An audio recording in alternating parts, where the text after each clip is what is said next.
When she walked into my office, she couldn't tell me her name. Not because she forgot it, but because for 12 years, she had 50 different names, and none of them were real. Vanessa Carter looked normal, successful even. But when she started talking, I realized something terrifying. She didn't know who she was anymore, because for over a decade, she wasn't a person. She was a product. And today, she was gonna tell me how she lost herself, one name at a time. Some sessions, my patients heal as they talk, but some stories, they never leave my mind. Today, I'm gonna share one of those stories with you. If you're listening to this and you have things you can't let go of, share where you're listening from and what's on your mind in the comments. I read every comment. I hear every story. If you want to stay updated on the next stories that have stayed with me, don't forget to subscribe and turn on notifications. If this story touches your feelings, you can support me by liking the video. One day, I'd like to hear your story too. If you want me to share your story in my next video, you can send it to the email address on my profile. Remember, some stories heal a little when they're shared. Dr. Sarah Bennett here. I'm 45 years old, and I've been a therapist for over 20 years now. I've heard stories that would keep most people awake at night. Stories of abuse, stories of trauma, stories of loss so profound it changes everything about who you are. But some sessions, they don't just stay with you for a few nights. They stay with you forever. This is one of them. And I need to be honest with you. This story haunted me. There were nights I couldn't sleep. Nights where I'd replay Vanessa's words in my mind, trying to understand how a human being could endure what she endured, and wondering if I was doing enough to help her heal. It was a cold Tuesday afternoon in late October when Vanessa Carter first walked into my office. I remember the weather, gray skies, rain threatening but never quite falling. The kind of day that feels heavy like something is about to break. Vanessa was 34 years old. She had long, dark hair that was styled perfectly, not a strand out of place. Her makeup was immaculate. Foundation, contouring, the works. She wore a simple black dress, elegant heels, and carried an expensive handbag.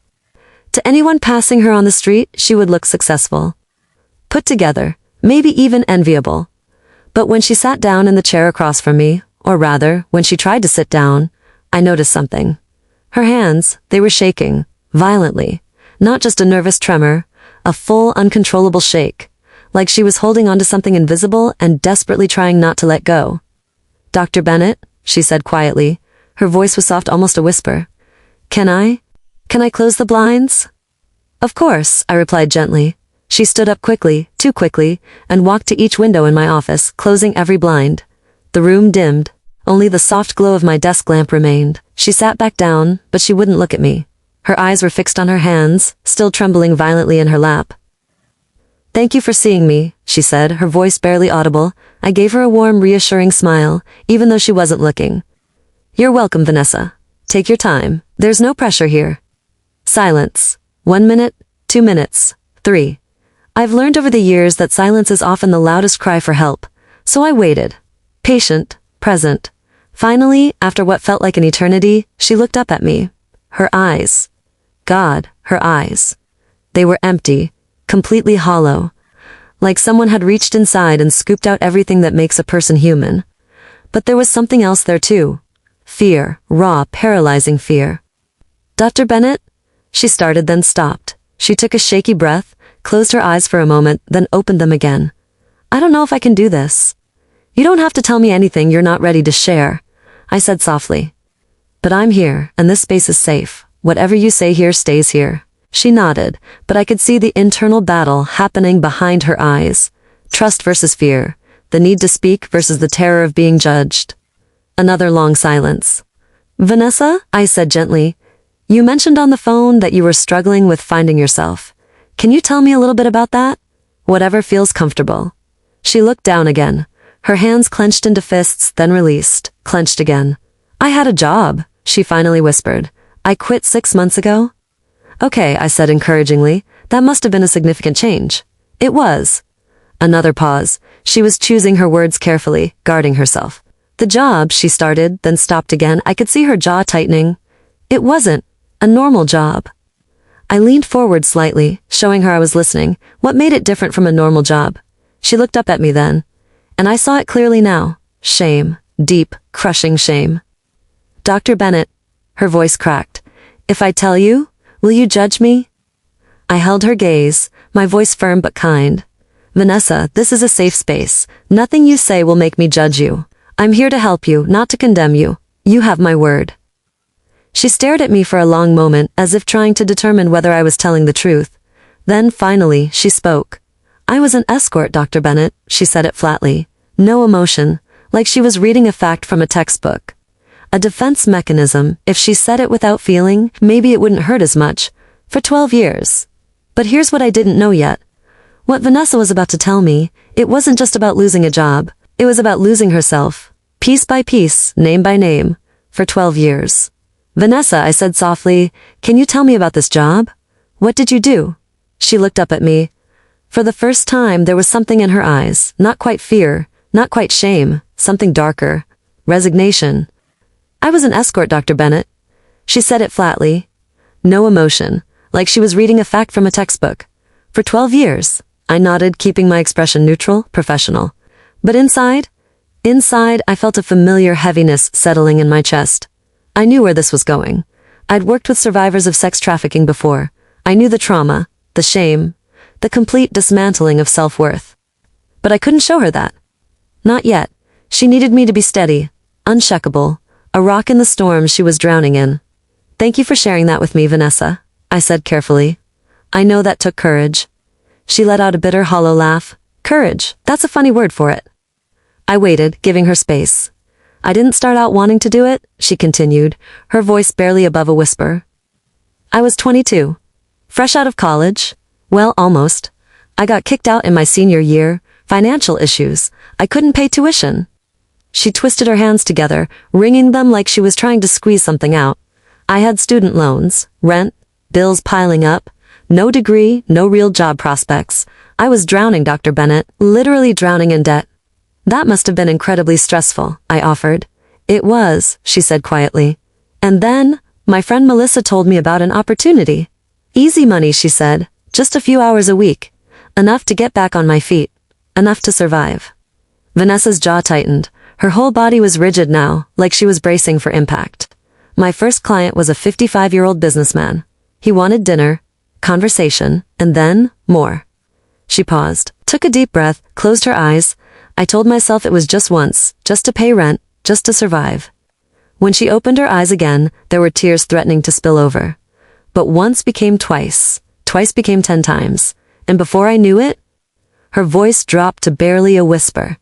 It had been 12 years. I felt my heart sink. 12 years. 12 years of this woman selling pieces of herself just to stay afloat. But I kept my face calm, compassionate, professional. Vanessa, I said gently, survival is a powerful motivator. You did what you needed to do to stay alive. There's no judgment here. She looked at me then, really looked at me, searching my face for any sign of disgust or disapproval. She found none, and something in her seemed to crack, just a little. I could already sense the weight of what Vanessa was carrying, but I had no idea yet, just how deep the trauma went. Because what started as survival became something much, much darker. For the first 6 months, Vanessa continued, her voice still shaking, it was manageable. Regular clients, businessmen, tourists, dinner dates, hotel rooms, it felt transactional, cold, but simple. She looked away, staring at a spot on the wall. And then the requests started changing. Changing how? I asked gently. Vanessa took a deep breath. Her hands were clenched so tightly now that her knuckles had turned white. She was rocking slightly in her chair, a self-soothing behavior I'd seen countless times in trauma survivors. One client, she started, then paused, swallowed hard. He wanted me to dress like a schoolgirl. Not just any schoolgirl. His daughter. He showed me pictures of her. Told me to style my hair the same way, wear the same clothes. Her fists tightened even more. I could see her nails digging into her palms. He called me by her name the entire night. Emily. He kept saying, Emily, Daddy's so proud of you. I felt my stomach tighten, a wave of nausea threatening to rise. But I kept my expression calm. Neutral. She needed me to be her anchor, not someone who would recoil in horror. How did that make you feel, Vanessa? I asked, my voice steady. Disgusting, she said flatly. I felt disgusting, like I was participating in something evil. But he paid triple, and Her voice broke. I needed the money, so I did it. She paused, her breathing becoming more rapid. I could see her chest rising and falling quickly. Vanessa, I said softly, take a breath with me. In through your nose, hold it, and out through your mouth. She followed my instructions, her breathing slowly evening out. Do you want to continue? I asked. Or would you like to pause? No, she said quickly. I need to say this, I need to get it out. I nodded. Okay, I'm right here with you. She closed her eyes for a moment, gathering strength. Another client kept me in a cage, she continued, her voice flat again, emotionless. A literal dog cage. For hours. He'd come in, pet my head, call me good girl, and then leave, over and over, like I was an animal. Tears were forming in her eyes now, but they didn't fall. She was holding them back with everything she had. Another one made me beg. He'd make me sit on my knees, hands behind my back, and beg him to feed me. If I did it right, he'd give me food. If I didn't... She trailed off, her whole body trembling now. I went hungry. I felt anger rising in my chest. Hot, burning anger at the men who had done this to her, who had treated her like she was less than human, who had broken her down piece by piece. But I couldn't show her that anger. Not yet. She'd interpret it as anger at her, not at them.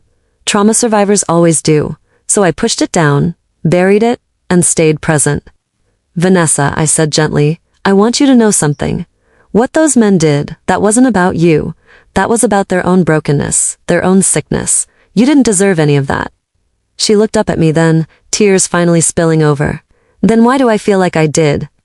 And this is where Vanessa's story takes a turn I didn't see coming, because it wasn't just about what these men did to her.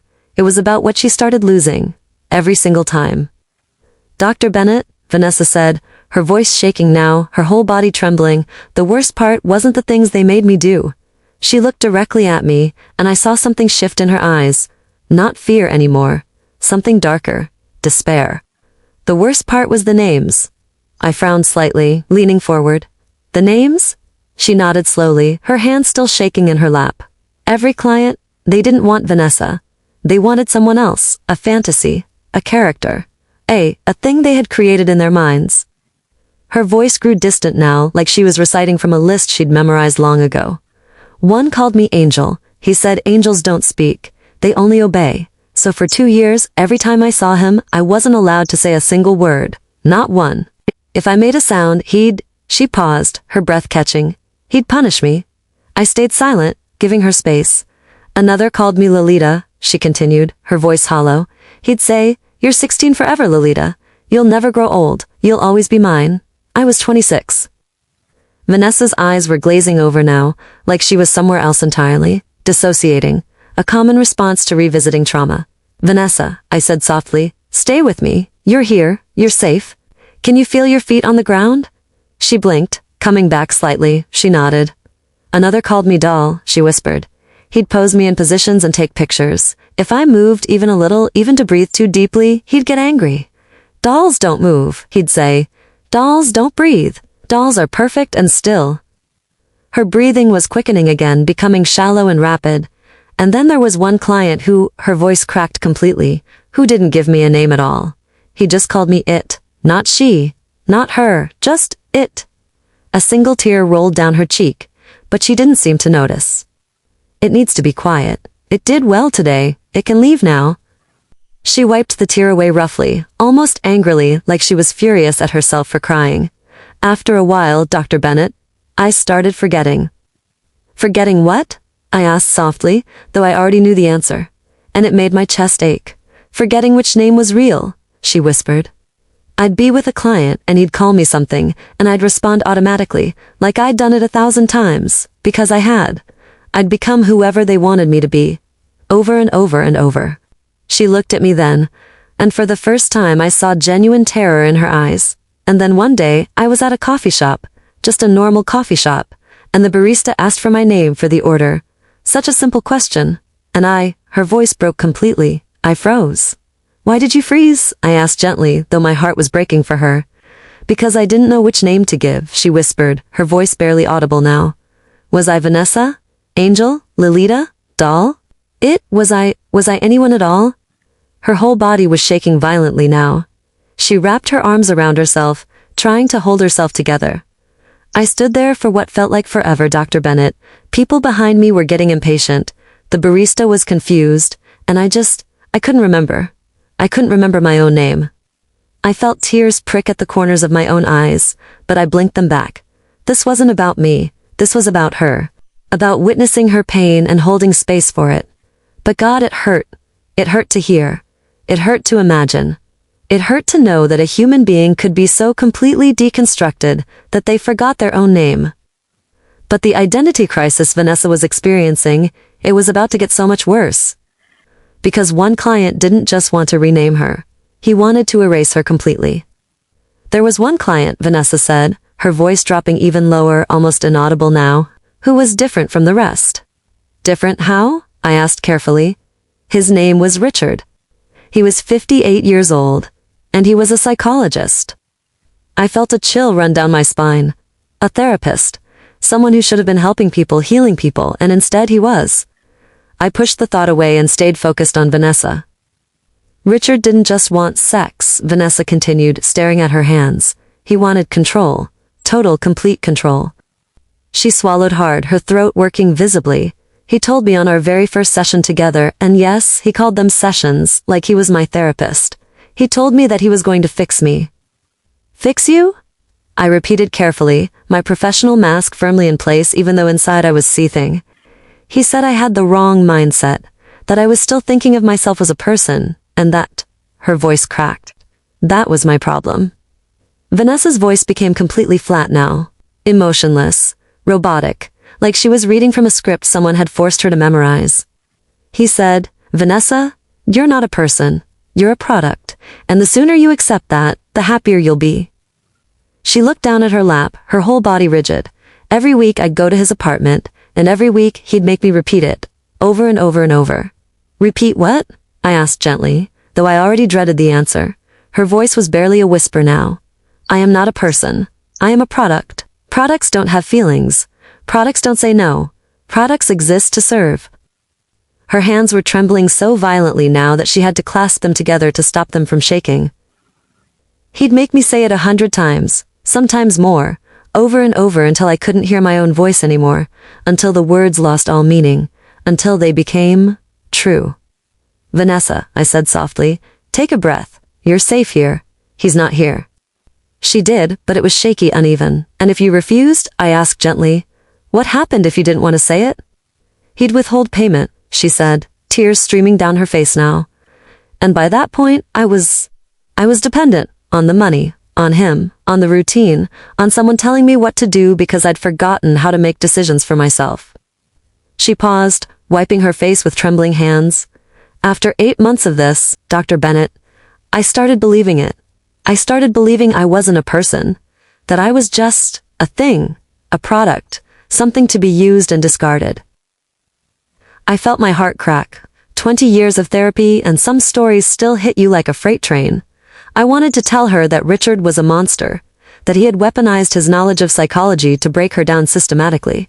That what he did was evil, calculated, and unforgivable.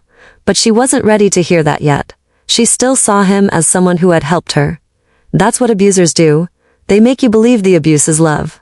So instead, I said, Vanessa, what Richard did to you, that was psychological abuse, manipulation. He used his position and knowledge to break you down. But I want you to hear me when I say this. You are a person. You always were, and you always will be. She looked at me with such desperate hope in her eyes. Do you really believe that? I do, I said firmly. With everything in me, I do. And just when I thought Vanessa's story couldn't get darker, she told me what happened next. The moment that shattered what little was left of her. Richard kept seeing me for almost a year, Vanessa continued. And in that time, I became what he wanted. I stopped thinking, stopped feeling. I just performed. She wiped her eyes with the back of her hand. But then one day, he told me he didn't need me anymore. What did he say? I asked. He said, Vanessa, you've done very well, but I found a new project now. Someone with more potential. Her voice cracked. He called me a project, not a person, not even a product, a project. Vanessa's breathing was shallow now, like she was on the verge of hyperventilating. And you know what the worst part was, Dr. Bennett? What was it, Vanessa? I was devastated, she whispered. I cried for days, because losing him felt like losing everything. She looked at me with desperation in her eyes. What kind of person cries over losing their abuser? What does that make me? It makes you human, Vanessa, I said gently. It's called trauma bonding. You were conditioned to believe your worth was tied to his approval. She shook her head. No, Dr. Bennett, it's worse than that. Because even now, 6 months after I quit everything, I still miss him. I still think about him, and I hate myself for it. But Vanessa's breaking point wasn't Richard. It was something that happened 6 months ago. Something that finally made her realize she wasn't just losing herself. She had already lost herself.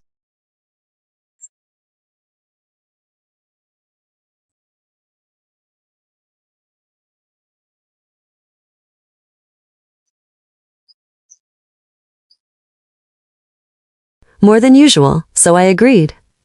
She stared at her hands, her fingers twisting together anxiously. We met at a luxury hotel. He had everything set up. Cameras, lights, tripods. It looked like a professional film set. Her jaw tightened, her whole body tensing. The shoot started. He gave me commands. Turn this way. Look at the camera. Smile, open your mouth, arch your back. And I did everything, like I always did, robotically, mechanically, without feeling anything. She took a shaky breath, closing her eyes briefly. When it was over, he looked at his phone and smiled. He said, "Great shoot. I'm adding this to my collection." Collection? I echoed, a sense of dread building in my chest. I asked him the same thing, Vanessa said, her voice starting to break. And he smiled. He seemed proud. He turned his phone toward me and showed me. Her voice cracked completely now. There were hundreds of videos, Dr. Bennett, hundreds, different women. All organized in folders, all labeled with numbers, Model 47, Model Ma 83, Model Mar 125, on and on and on.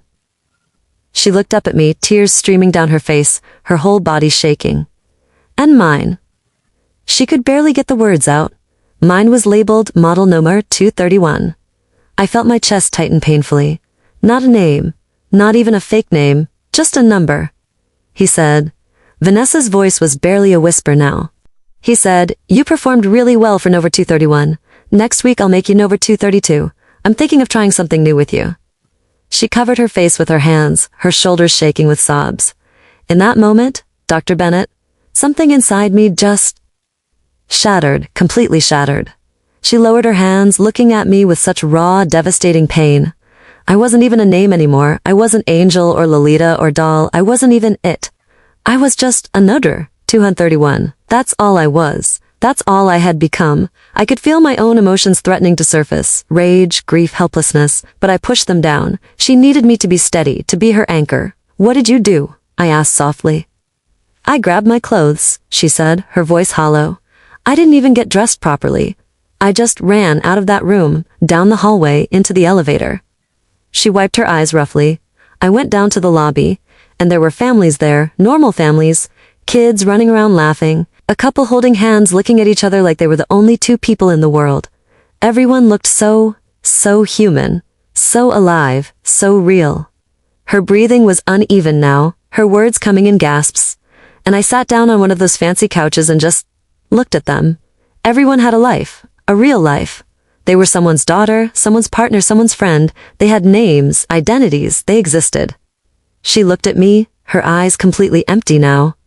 And what was I? "What do you think you were, Vanessa?" I asked gently, though my heart was breaking. "I was nobody," she whispered. "I was just 231, a number in a stranger's phone, a file to be stored and forgotten. I wasn't a person. I wasn't even a product anymore. I was just data." That night changed everything for her. I could see it in her eyes. That was the moment Vanessa realized she had disappeared entirely. And that's when Vanessa walked out. But walking out of that hotel room didn't mean she was free, because the damage was already done. "I left the hotel that night," Vanessa said quietly, staring at nothing. "I didn't even get dressed properly. I just grabbed my clothes and ran."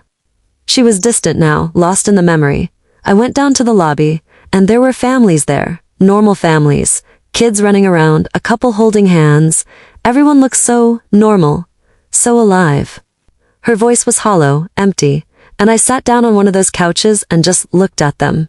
Everyone had a life, a real life. They were someone's daughter, someone's partner, someone's friend. She looked at me, her eyes completely vacant. And what was I? What do you think you were, Vanessa? I asked gently. I was nobody, she whispered. I was just 231. She wiped her face with the back of her hand. I went home that night, and I stood in front of my bathroom mirror for hours, just staring, just looking. What were you thinking? I asked. I was trying to remember what I used to look like, she said, her voice thick with grief. Before all of this, before the names, before the clients, before I became whatever this is. Her voice broke again, but I couldn't, Dr. Bennett. I couldn't remember her.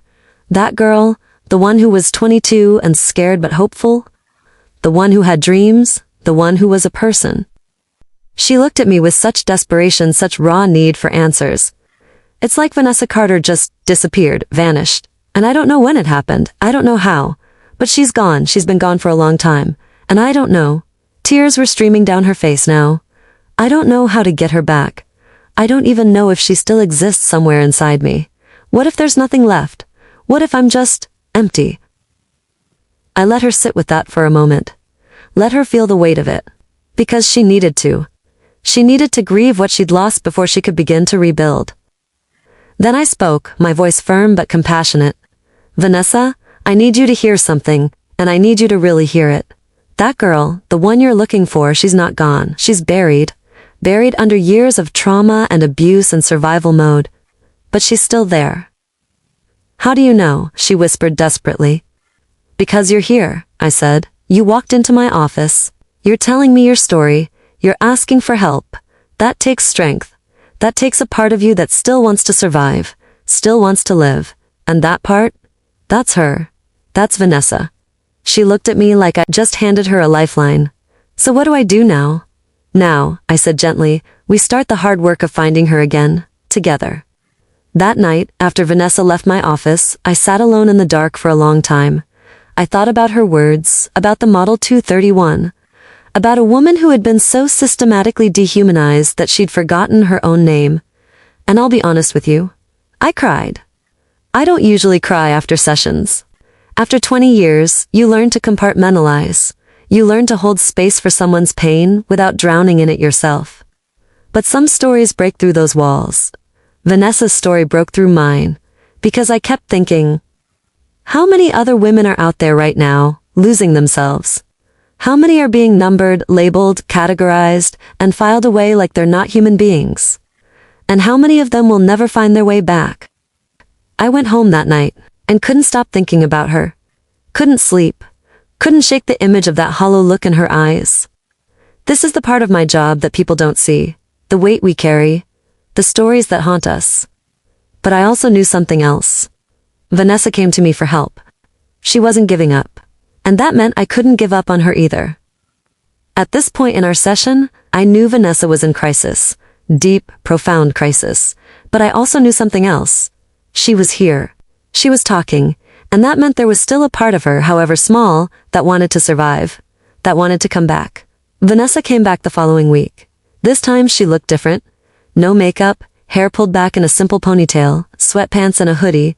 She looked younger, vulnerable. Dr. Bennett, she said as she sat down, I thought about what you said last week.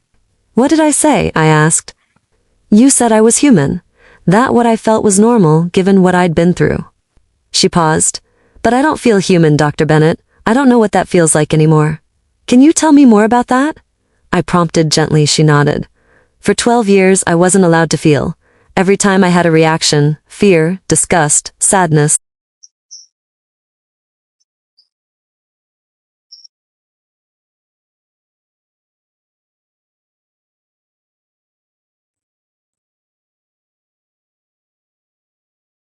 Shut down.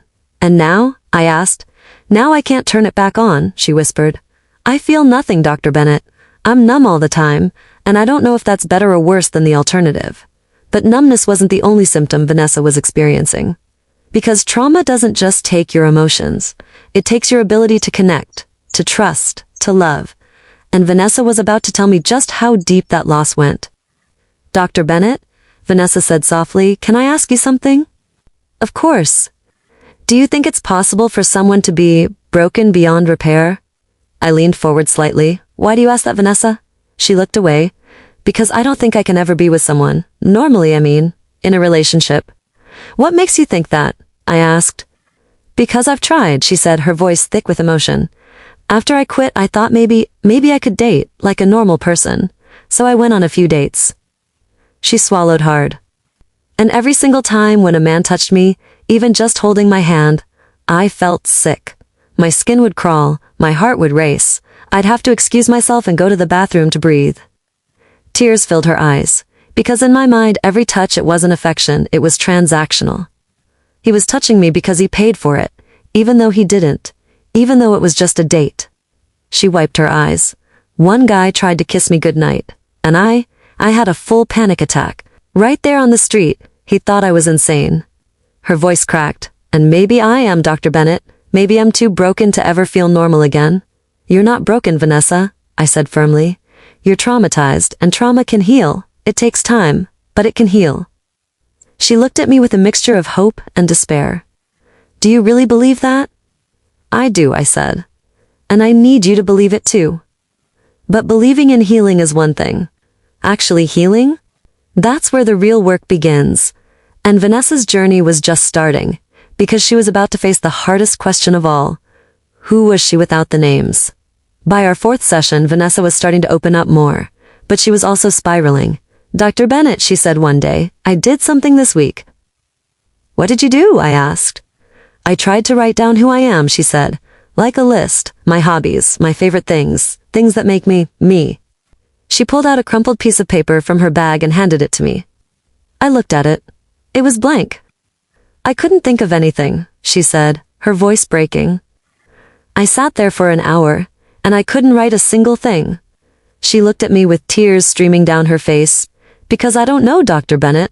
I don't know what I like. I don't know what makes me happy. I don't even know what my favorite color is. Her breathing was quickening. Because for 12 years I wasn't me. I was whoever they wanted me to be. Angel liked red, Lolita liked pink, Doll liked white. But Vanessa? Who the hell is Vanessa? She was sobbing now. I don't know who I am. I don't know what I want. I don't know how to be a person. Know how to be a person. I'm terrified, Dr. Bennett. I'm terrified that there's nothing left, that I'm just empty. I let her cry for a moment before speaking. Vanessa, I said gently, I know this feels impossible right now, but I want you to know something. She looked up at me, tears still streaming. You're not empty, I said. You're here. You're talking. You're trying. And that means there's still a Vanessa in there. She's just buried under years of trauma, and we're going to find her, together. And that's when the real therapy began. Not just talking about the trauma, but actively working to rebuild what had been destroyed. And it wasn't easy. In fact, it was one of the hardest processes I've ever guided a patient through. Over the next few months, Vanessa and I worked together on something I call identity reconstruction. It started small. Vanessa, I said during one session, I want you to try something this week. Just one thing. I want you to go to a coffee shop and order something you've never tried before. She looked confused. Why? Because you've spent 12 years being told what to do, what to like, what to be, I explained. I want you to start making choices again. Small ones. Just for you. She nodded hesitantly. The next week she came back. I did it, she said quietly. How did it feel? Weird, she admitted. I stood there for like 5 minutes just staring at the menu. The barista probably thought I was crazy. But you chose something? I prompted. She nodded. I got a caramel latte. I don't know if I liked it, but I chose it. Me. Vanessa. I smiled. That's a huge step, Vanessa. Over the weeks, the assignments got slightly bigger. Go to a bookstore. Pick a book based only on the cover. Don't read the summary. Just choose. Go to a park. Sit there for 30 minutes. Don't do anything, just be. Listen to music, not what someone else likes. Just scroll until something makes you feel something. Each week, Vanessa came back with small victories. And small struggles. I went to the bookstore, she told me once. I picked a book, but then I put it back because I thought, what if I picked the wrong one? And I realized I've been so scared of making wrong choices that I stopped making any choices at all. That's a very important realization, Vanessa, I said. Is it? She asked. Yes, I said, because awareness is the first step to change. But rebuilding an identity isn't just about making small choices. It's about confronting the deeper wounds. And for Vanessa, that meant facing the one question she'd been avoiding. Why did she stay for 12 years? It was our 10th session when Vanessa finally asked the question. Dr. Bennett, she said, her voice shaking, why did I stay? I looked at her carefully. What do you mean? I mean, she paused, tears forming. I wasn't being held captive.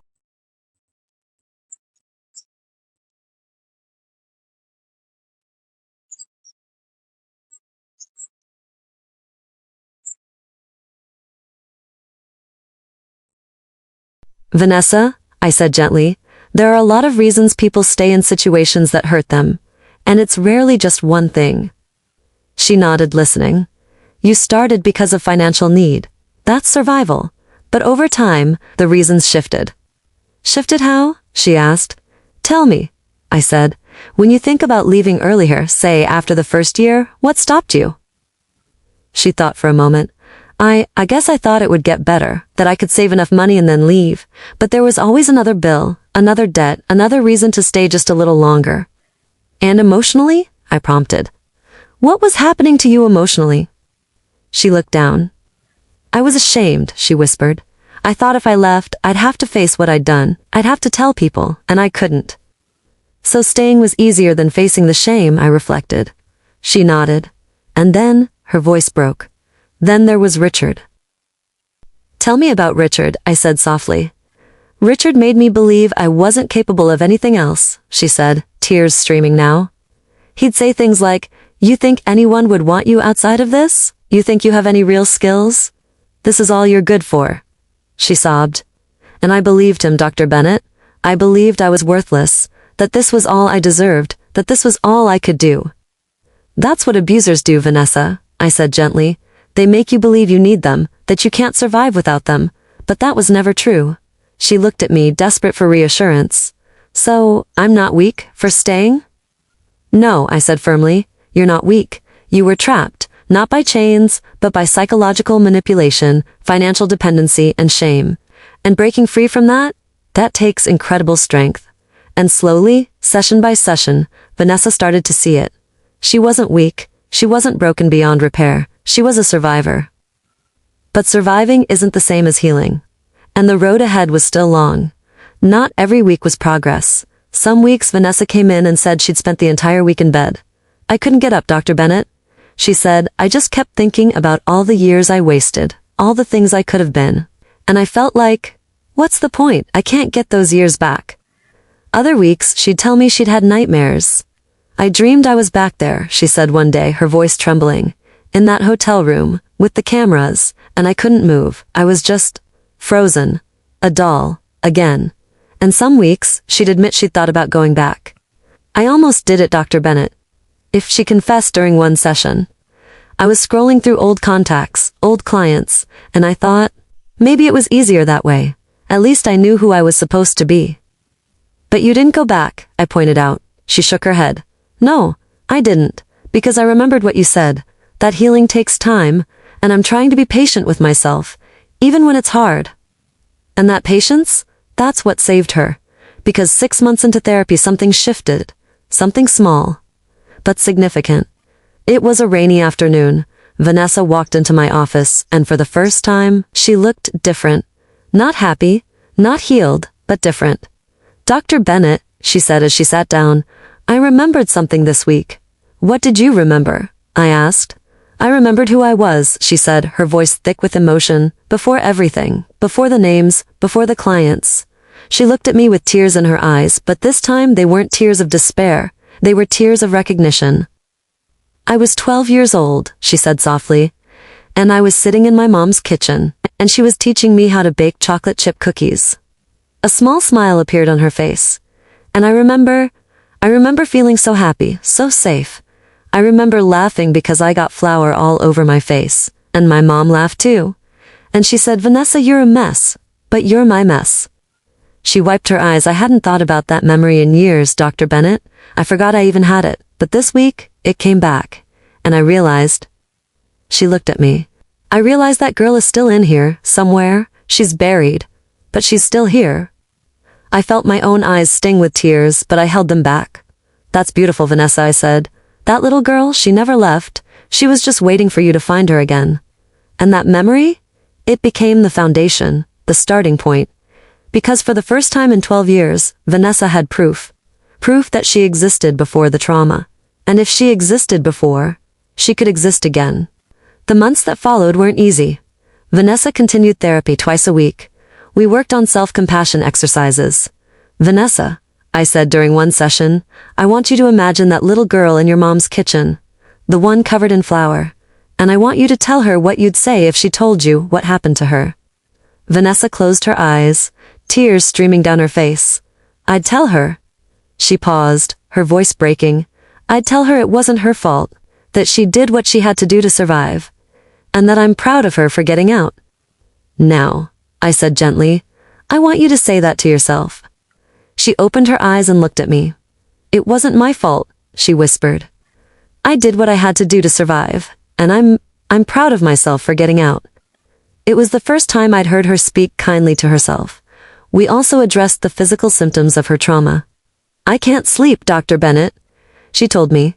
Every night, I wake up in a panic. I check the locks 5 times, I look under the bed, I feel like someone's gonna break in and take me back.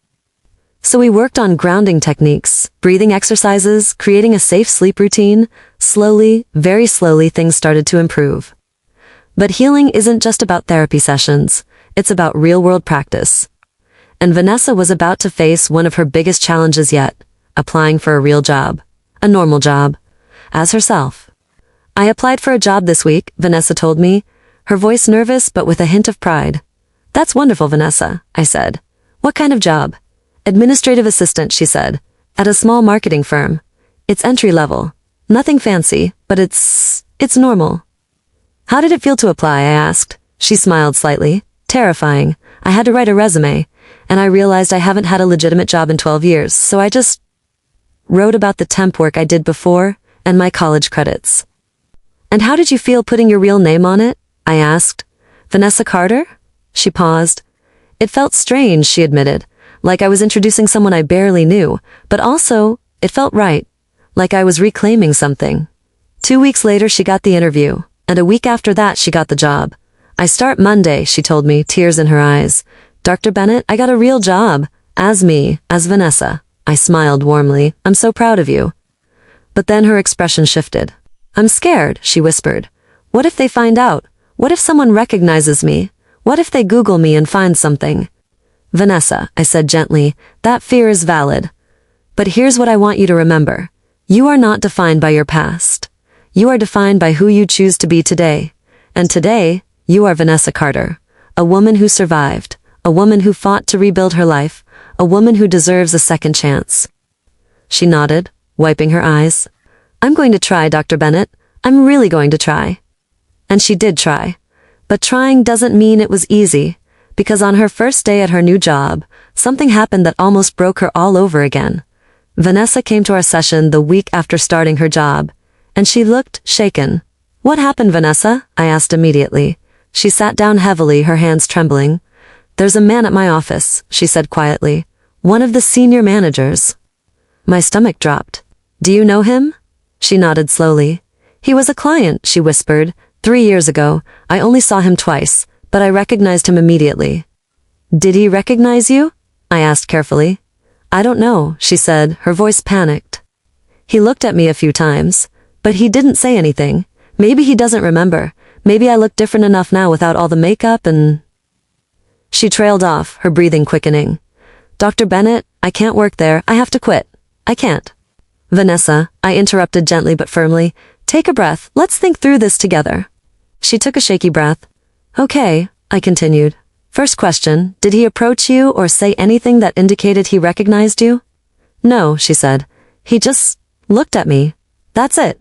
Second question, are you in any danger from him? She thought for a moment. No, he was always polite, professional even, just another client. Third question, I said, if you quit this job, how will you feel? She looked down. Like I'm running again, she whispered. Like I'm letting my past control my future. Exactly, I said. Vanessa, I know this is terrifying, but this is also an opportunity. An opportunity for what? She asked. An opportunity to prove to yourself that your past doesn't own you, I said. You are not that person anymore. You are Vanessa Carter, administrative assistant, and if he does recognize you, which he may not, you have every right to be there. You have every right to rebuild your life. She nodded slowly, tears streaming down her face. I'm scared, Dr. Bennett. I know, I said, but you're also brave. Braver than you think. Vanessa didn't quit. She went back the next day, and the day after that, and slowly the fear started to fade, because she realized something powerful. She wasn't running anymore. It's been 8 months since Vanessa first walked into my office. 8 months of hard work, of tears, of setbacks, of breakthroughs. And while she's not cured, trauma doesn't work that way. She's healing. Here's what's changed. Vanessa has kept her job. The manager never said anything. Either he doesn't remember, or he's chosen not to say anything. Either way, Vanessa has learned to live with the uncertainty. She's made a friend at work, a woman named Claire. They get coffee once a week. Vanessa told me, it's weird, Dr. Bennett. She asks me about my weekend, and I actually have things to tell her now. Normal things. Like I went to a bookstore, or I tried a new recipe. It's small, but it's real. She's moved into a new apartment, a smaller one, but it's hers. I decorated it myself, she told me proudly. I picked out the furniture, the colors, everything. It's the first place that actually feels like mine. She started journaling. Every night she writes down 3 things. 1 thing she's grateful for, 1 thing she's proud of, and 1 thing she's looking forward to. Some days, it's hard to think of things, she admitted, but I do it anyway, because you told me that healing is a practice, and I'm practicing. She's also started dating again. Slowly. Carefully. I went on a date last week, she told me. With a guy from a coffee shop. We just talked, for 2 hours, and when he walked me home he asked if he could see me again, and I said yes. How did it feel, I asked. She smiled. A real smile. It felt normal, Dr. Bennett. It felt like I'm just a person, not a product. Not a number. Just Vanessa. But there's one more thing Vanessa did. Something that took more courage than anything else. Something I didn't ask her to do. But something she needed to do for herself. Vanessa came to our session 2 weeks ago with a letter. I wrote something, she said, holding an envelope, and I wanted to read it to you. Of course, I said. I'd be honored. She took a deep breath and opened the envelope. It's a letter, she said, to all the versions of me I lost. She began reading, her voice shaking but strong. Dear Angel, Lolita, Doll, and all the others, I don't know if you can hear me. I don't even know if you're real. But I need to say this. I'm sorry. I'm sorry I let them name you. I'm sorry I let them use you.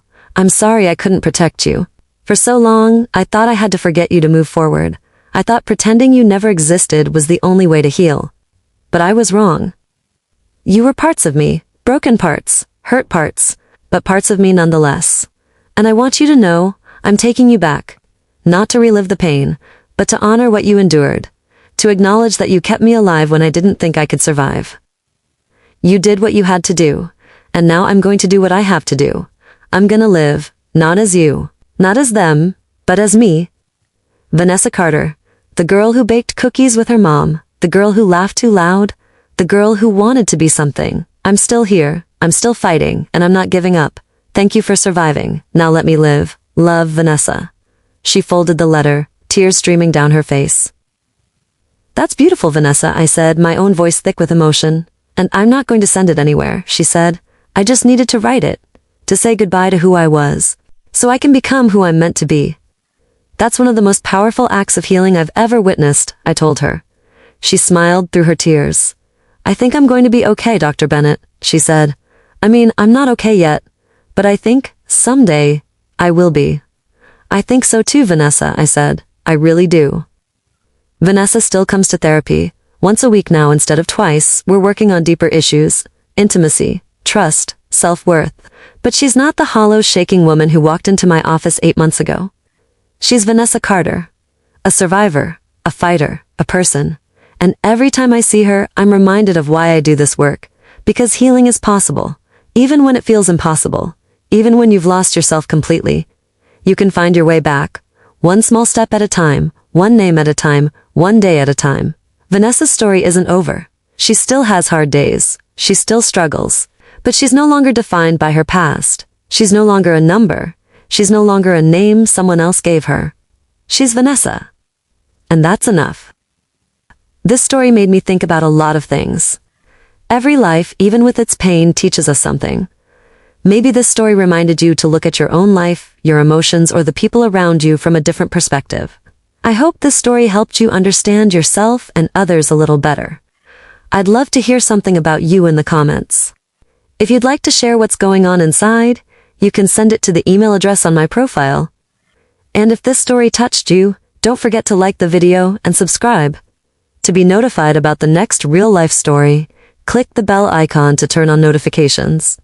Remember, you're not alone in what you're feeling. And sometimes, the first step to healing is simply being heard. Until next time.